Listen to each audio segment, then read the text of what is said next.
spoilers, no spoilers, no spoilers.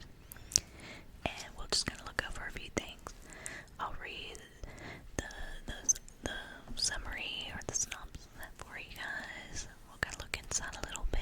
I can show you some of the pictures. I want to get a little more of a close-up for you. If this is a book you've read, please let me know. I want to hear your thoughts on it as well.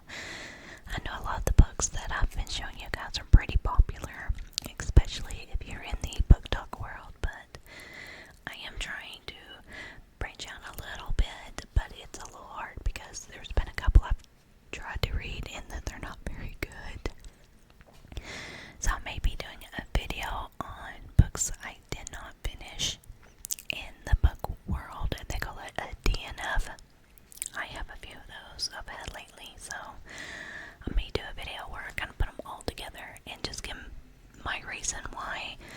Most of the time it's maybe the book's just not speaking to me at the time, but either way. So anyways, let's get into it with these books. I would like to introduce you to the Book of Azrael. Azrael, however way you want to say it. Tomato. So this is currently at 3 books. And the 4th book, I believe, is coming at the end of October, maybe early November. I'll try to look that up for you guys and put it on the screen. Here, Bob. If I find it, here it is. So look at your screen before you fall asleep. So, the Book of Azrael is book 1, and the series is called Gods and Monsters. Book 2 is called The Throne of Broken Gods, and book 3 is The Dawn of the Cursed Queen. Dawn of the Cursed Queen. Now, like I said, this is one of the earlier books that I read. I had opinions on it. My opinions have changed. So, I will give those opinions to you near the end of the book. Until then, I just thought we'd have a little closer look at the covers of these 3 books. So like I said, the book 1 is the Book of Azrael,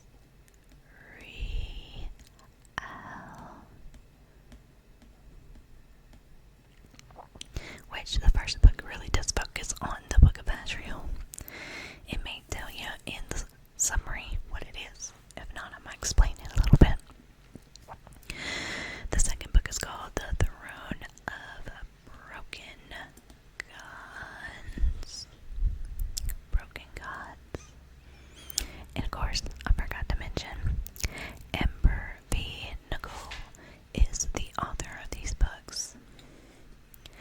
I should have done some more research on the author because I really don't know a whole lot about Amber. I can't even tell you if this is her only series, so I will try to do better in the future. So, and then the book 3, like I said, is called The Dawn of the Cursed Queen. Dawn of the Cursed Queen. I don't know why Cursed Queen sounds so tingly to me. Super tingly. Very, very relaxing. I got these in a paperback. I'm not sure these are available in the US in hardback. They might. Something that I haven't really talked about with you guys when it comes to these books. Covers are changing all the time. There's different editions. A lot of books that I've been buying, especially lately, the books are first edition when the author does self-publishing, and then they get picked up by publishers, and so they get discontinued, those covers too. And so if you go to look up these books, you may not find the exact cover that I have, but it's okay as long as it's the same title, same author. You should be good on any of the books books that I show you. I have plenty more books I want to show you guys in the future, so I'm not running behind. I am currently reading Enchantra, which I already did a video on Phantasma, and the one I'm reading right now is kind of like, it's not really a sequel, it's more or less a spin-off. They're both considered as standalone. However, the story is about these two sisters. The first Phantasma is about Ophelia. The second Enchantra book is about her sister Genevieve. So, even though they can be read separately, if you look them up, they call them standalones. They kind of are a continuation. There's just a couple of throwbacks in Enchantra that is in the book that so far that I've read. I have just over 100 pages left to read, so I'm almost done with that one, but I have some other books that I'd like to do a review on even before that. Some books I'm very excited about. So, these, like I said, are the first three. Book 4 will be out this fall. So let's have a little closer look at the first two.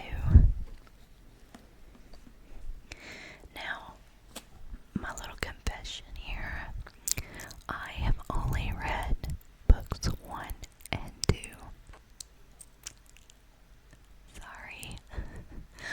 It's, like I said, I had opinions about this book originally, though those opinions have changed. My opinion originally was I did not like the main character. I just did not like her at all.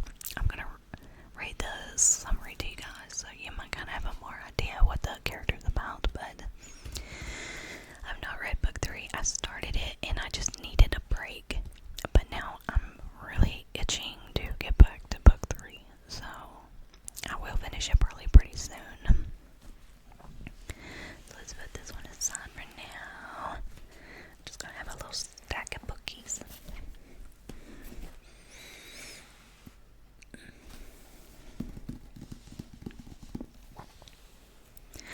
Do you guys like the fur? Do y'all like that fur fabric? I'm liking it. I think it's so relaxing to bed on whenever I'm showing you the books. I want to get some more colors, but Joanne Fabrics closed on me, and the selection at the other stores in town are not all that great. So I'm going to see what I can find. I did buy some other fabric the other day for a very specific book. You'll probably see that in the next, I'm thinking about 2 to 3 weeks. I believe or not actually do plan these out. Shout out to my nail tech. Aren't these beautiful nails? Oh my god. My girl. I don't know if she wants me to use her name in my videos. She does watch my videos though, so if you guys could leave her a comment and let her know what a fantastic job she does on my nails. I'm just in love.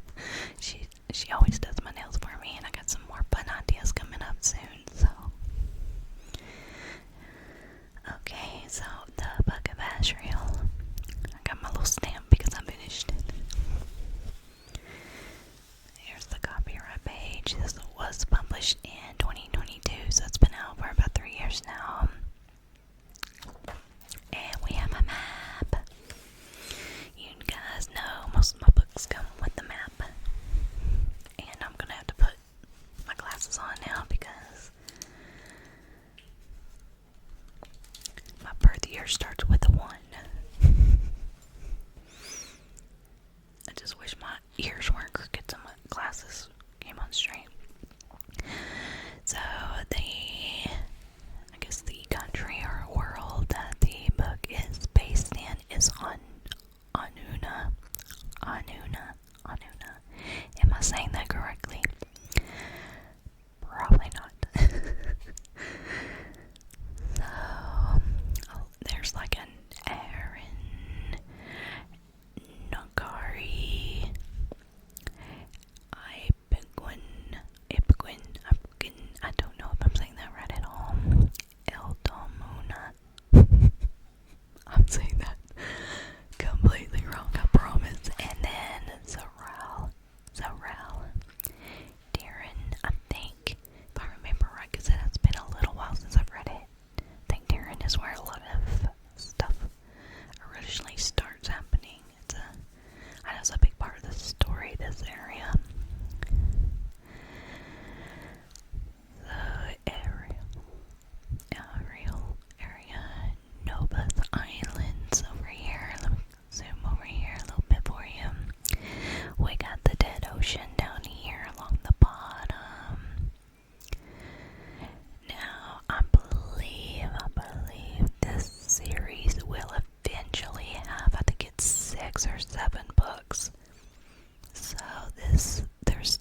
remind me kind of in a way of like vampires, but they're not called vampires. Let me go back to that first page that they call them. Right here, Diana says, I hadn't started my life as an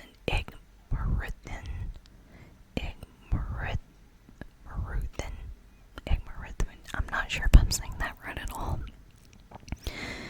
Now these are powerful beasts, like people. They're created by others. They don't necessarily drink blood, so they're not technically vampires, but they kind of remind me of vampires a bit. She has special powers where if she tastes the blood of a victim or a person, she can basically see their memories and relive some of the things they have been through. She is not a good person at all. Diana is a very ruthless, brutal type person. My confession time on this is I had a hard time liking her as the main character. I had a very hard time wanting to root for her.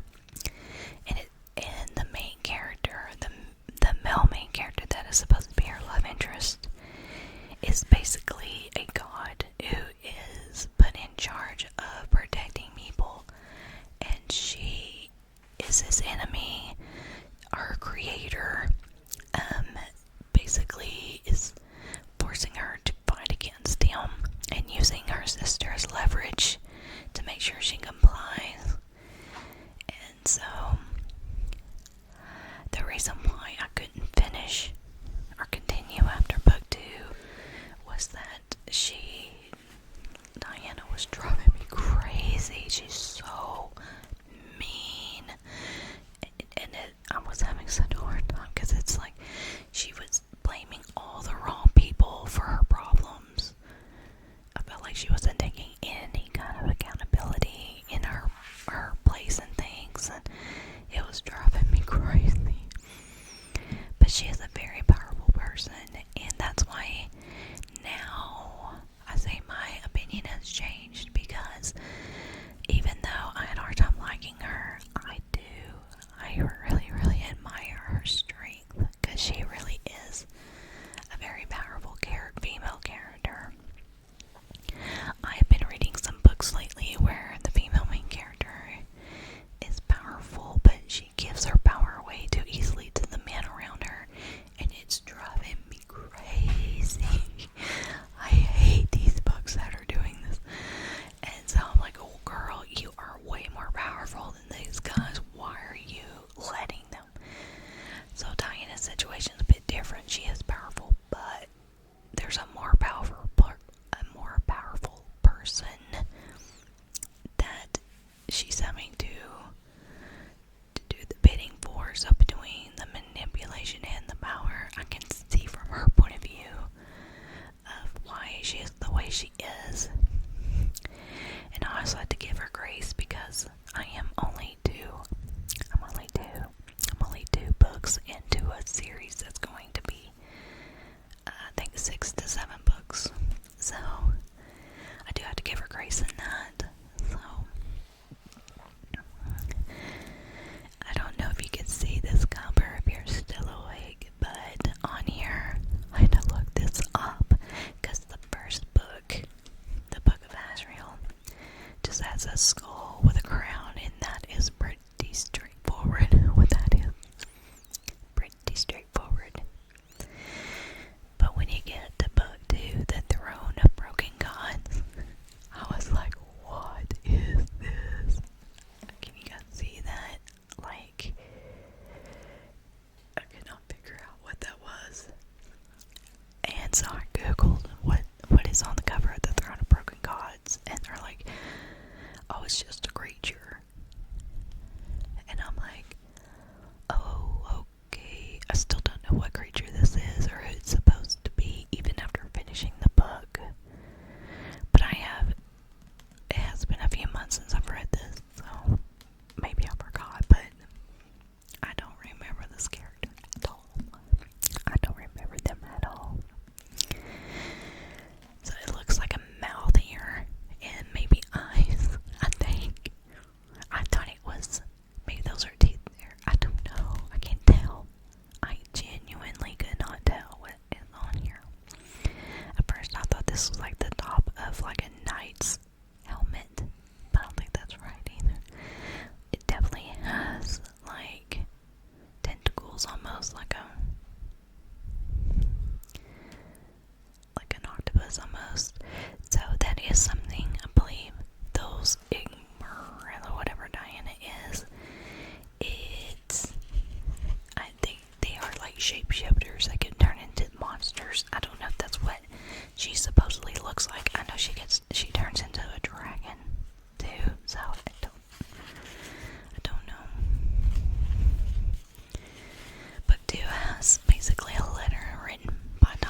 Ezekiel is his name. Ezekiel. Maybe Ezekiel. But here they are. He is all the green flags. She's all the red ones. But now that I've learned more about different books out there, I kind of appreciate Diana for being who she is. She don't put up with crap, and I like that now. Even though she is really mean, though, she's definitely something to get used to. And so in book 2, I can show you the next one. I don't think it's going to spoil anything.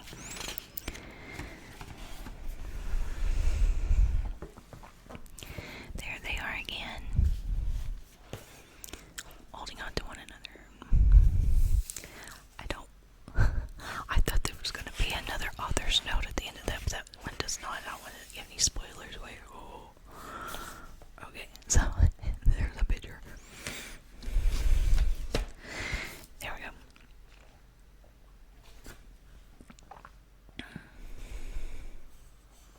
She has long black hair.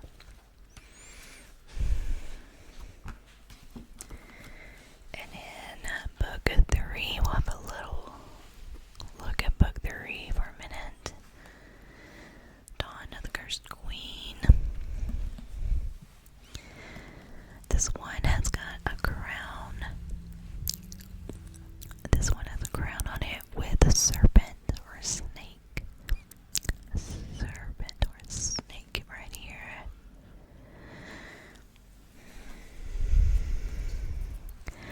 Like I said, I kind of started this one, but I did not finish it. Like I said, I needed a break.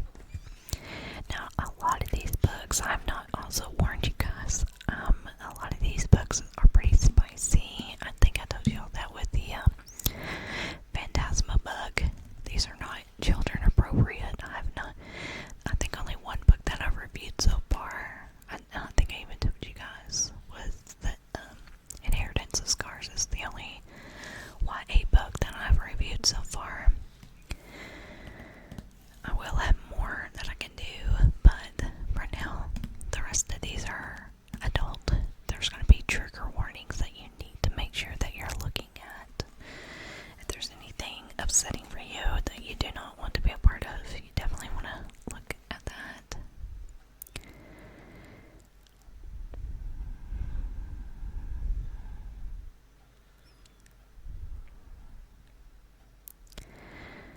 Sam Gill is the guy's name. I cannot remember his name. Sam Gill, that's who was in the picture with Diana. I think there is a picture in this one. Yeah. Ooh, that one might be too spicy for YouTube. Sorry, guys. So, there you go, guys. This was the Gods and Monsters series.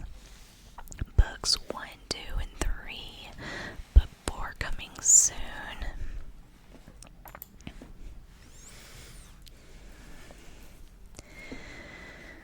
So, I appreciate all of you coming to hang out with me while I nerd out on some books with you. Let me know if you've read this or if you're interested in reading this. I mean, overall, I do like it. My only problem was Diana. That was the only thing that kept me from originally enjoying the book. But now that I'm a little more seasoned to current books out right now, I do have appreciation for her strength. So, again, thank you guys. Don't forget, I do have an Instagram if you ever get bored and just want to see me share random pictures of behind the scenes. I do that from time to time. My channel's still super